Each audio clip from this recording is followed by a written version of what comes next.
A white Chevy Tahoe, which the feds say was driven by Border Patrol agents, is closely followed by a black GMC Envoy and a silver Nissan Rogue. All three cars match descriptions and photos included in a federal complaint filed earlier this week that alleges the agents were followed by, quote, a convoy of civilian vehicles, unquote. The feds earlier said 10 cars in total were involved in tailing them, but it's unclear from the video if that's the case. In the video, the silver Nissan can be seen pulling alongside the driver's side of the Tahoe, and at times crossing into an oncoming traffic lane. The black GMC can be seen closely following the Tahoe as they pass the tire shop. The cars go off-screen. The collision and shooting is not captured on the video. So we have some new footage to present that will shed light on this disgusting instance of brutality and violence from Border Patrol officers in Chicago. It happened last fall. Cameras on.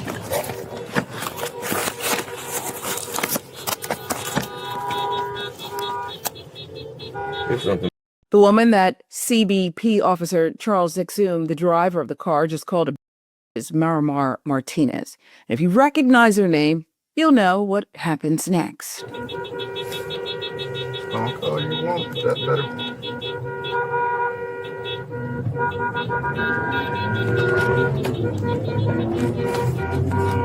All right, it's time to get aggressive and get the out because they're trying to box us in. Watch out. We're going to make contact and we're boxed in. We are boxed in.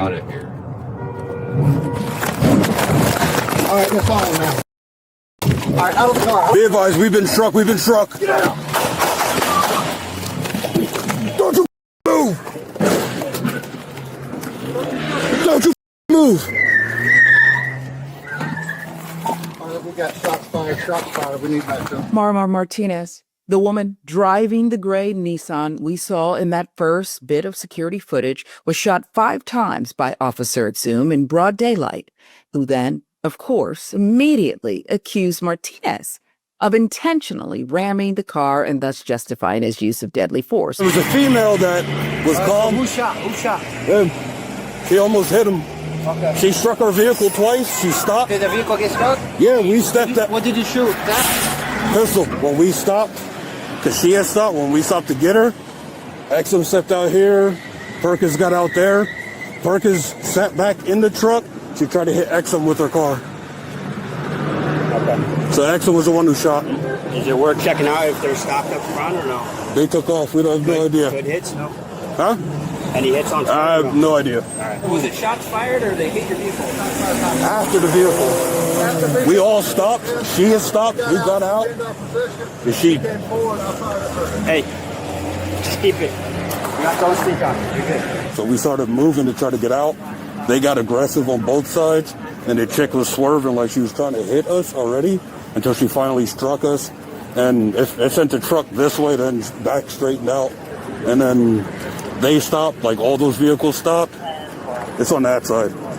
All those vehicles stopped. We got out because they were still trying to, they had us almost boxed in. We got out to get off the exit and everything else like that. She tried to run him down. Yeah. Going from 0 to 100 very, very quickly. The body camera footage released by federal prosecutors shows something far different from that initial claim.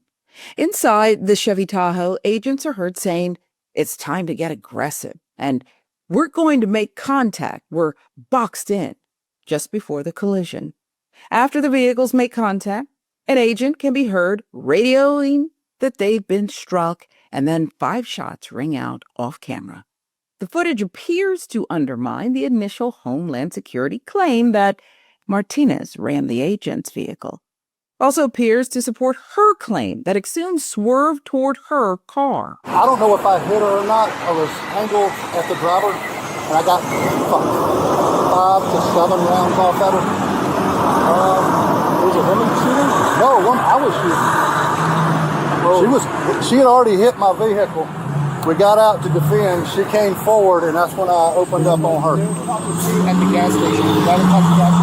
But we did not get shot at. We did the shooting. Was it shots fired or they hit your vehicle? Shots fired by me. At the vehicle that did this, we got out to defend our position. She came forward. I fired at her. Hey, just keep it. You got those feet You're good. We were getting out to defend because they had already tried to box us in. And then you... She was moving forward into me. With your vehicle? Yes, with her vehicle. Camera on or no? No, I didn't have it on because we were playing shirt at that time. Cool. That's good. That's all, as long as you can justify, bro. This is my first one, so. Yeah, no. just wait. You're good to keep it out. This is what I used. Don't touch anything until they come over here and tell you to do so. All right, it was my pistol. All right. Nope.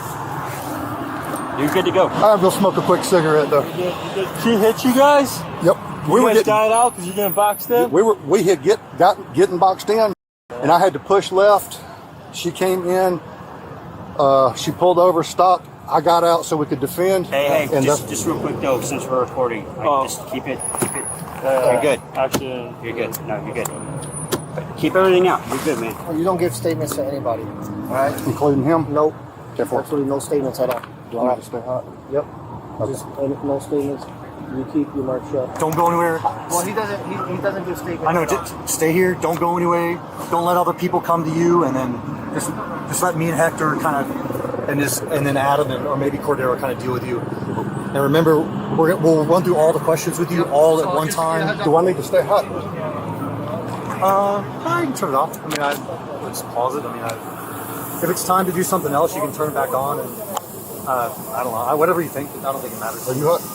Nope, I'm off. And then there are the text messages. You know, after the shooting, Exum texted that his superiors had been supportive, referencing Border Patrol Commander Gregory Bovino himself, Border Patrol Chief Michael Banks, and Homeland Security Secretary, of course, Kristi Noem, and even El Jefe himself, which appears to be a reference to President Donald Trump. One message read this: big time, everyone has been, including Chief Bovino, Chief Banks, Secretary Noem, El Jefe himself, according to Bovino. Another message from a fellow agent said, "Good job, brother. Glad you are unharmed and get to live to tell the story. You are a legend among agents. You better effing know that. Beer's on me when I see you at training." And Commander Bovino wrote to Exum offering to extend his retirement beyond age 57, praising his excellent service in Chicago. That is the part that should chill you. Because while Marimar Martinez was shot 5 times and later labeled a domestic terrorist, those texts read like a congratulatory thread. That is not neutral, folks. Not a neutral review, not a cautious investigation. It's a culture signaling approval.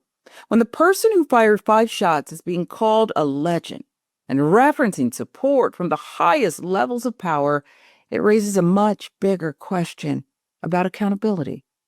This is not just about whether a vehicle swerved left or right. This is about whether there is a system that rewards aggression first, asks questions later. And when you hear "it's time to get aggressive" on video and then read "you are a legend" in text messages afterward, the through line becomes harder to ignore. And this is exactly what many have been warning about for years. This is what state-sanctioned violence looks like in practice, whether it is police brutality on a city street or DHS brutality under the banner of national security. Pattern is the same. Force first, justify later, close ranks. Protect your own, smear the person who was harmed, move on. We've been told again and again that these, they're isolated incidents, that they are unfortunate, that they are necessary, that they are the price of safety. But when video shows agents saying, "it's time to get aggressive," and texts show praise and career protection immediately after a shooting, that is not an isolated moment. That is a culture. And a culture does not change because of one news cycle. It only changes when the public refuses to look away, because if this can happen in broad daylight on camera with texts that literally celebrate the shooter, then the question is not whether it happens. The question is how often it happens when there is no camera. That is why this story matters, not just for Marimar Martinez, but for every person who's been told to trust the system while the system protects itself. And until accountability is as aggressive as the force we just watched, these warnings will continue.